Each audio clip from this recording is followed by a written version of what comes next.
warahmatullahi wabarakatuh. Salam sejahtera bagi kita semua. Perkenalkan, nama saya Umi Khalisatul Fitriah. Saya dari kelompok 4. Di sini kelompok kami akan mempresentasikan makalah kami yang berjudul tentang teori klasik tentang tingkat bunga dan teori kuantitas uang. Kelompok kami yang beranggotakan yang pertama Ahmad Damar Weles, yang kedua Dana Marta, yang ketiga Mila Yulianti, dan yang keempat adalah Umi Khalisatul Fitriah. Dan inilah video presentasi dari kelompok kami. Sekian dari saya, terima kasih.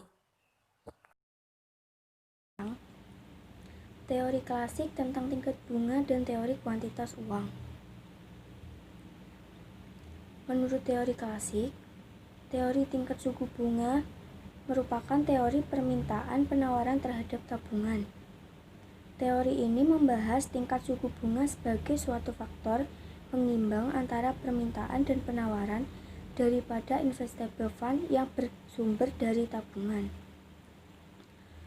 Fungsinya yang menonjol dari uang dalam teori ekonomi klasik adalah sebagai alat pengukur nilai dalam melakukan transaksi, sebagai alat pertukaran untuk memperlancar transaksi barang dan jasa, dan sebagai alat penyelesaian hubungan hutang piutang yang menyangkut masa depan. Konsep tabungan menurut teori klasik dikatakan bahwa seorang dapat melakukan 3 hal terhadap selisih antara pendapatan dan pengeluaran konsumsinya, yaitu yang pertama, ditambahkan pada saldo tunai yang ditahannya, yang kedua, dibelikan obligasi baru, dan yang ketiga, sebagai pengusaha, dibelikan langsung kepada barang-barang modal. Menurut teori klasik, bahwa tabungan masyarakat adalah fungsi dari tingkat suku bunga. Makin tinggi tingkat suku bunga, makin tinggi pula keinginan masyarakat untuk menabung. Makin tinggi tingkat suku bunga, maka keinginan masyarakat untuk melakukan investasi menjadi semakin kecil.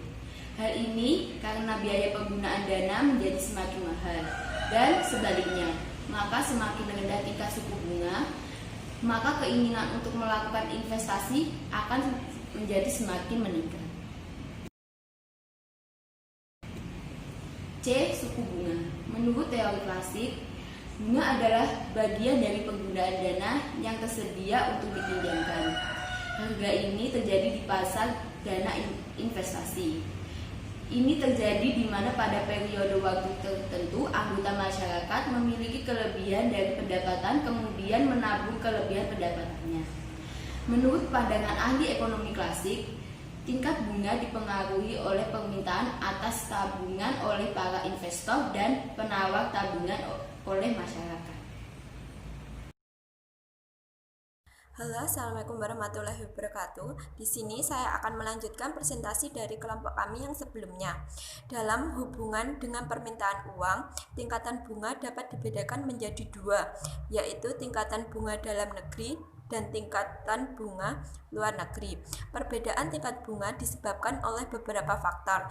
Yang pertama adalah perbedaan resiko. Pinjaman pemerintah membayar tingkat bunga yang lebih rendah daripada tingkat bunga pinjaman swasta karena resikonya yang lebih kecil.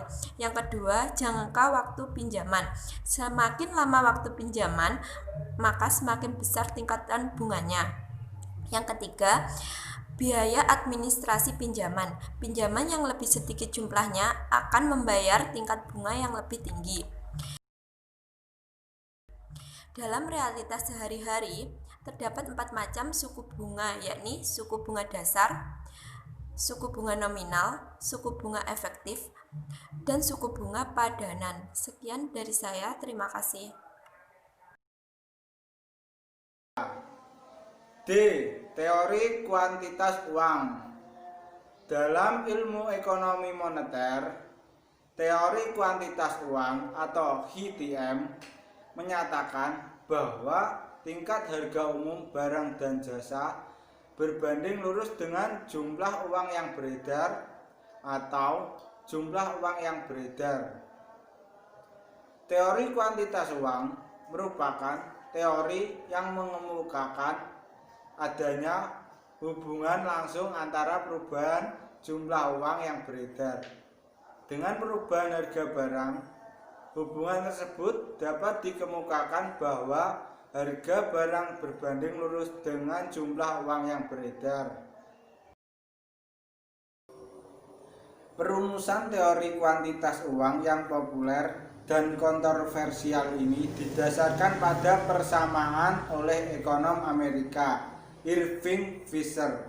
Persamaan Fisher dihitung sebagai MX V sama dengan PX T, di mana M sama dengan money supply atau jumlah uang beredar, V sama dengan velocity of money atau perputaran uang, P sama dengan average price level atau tingkat harga rata-rata, T sama dengan volume of transactions in the economy atau volume transaksi dalam perekonomian. Sekian presentasi dari kelompok kami. Ada kurang lebihnya, saya mohon maaf. Wassalamualaikum warahmatullahi wabarakatuh.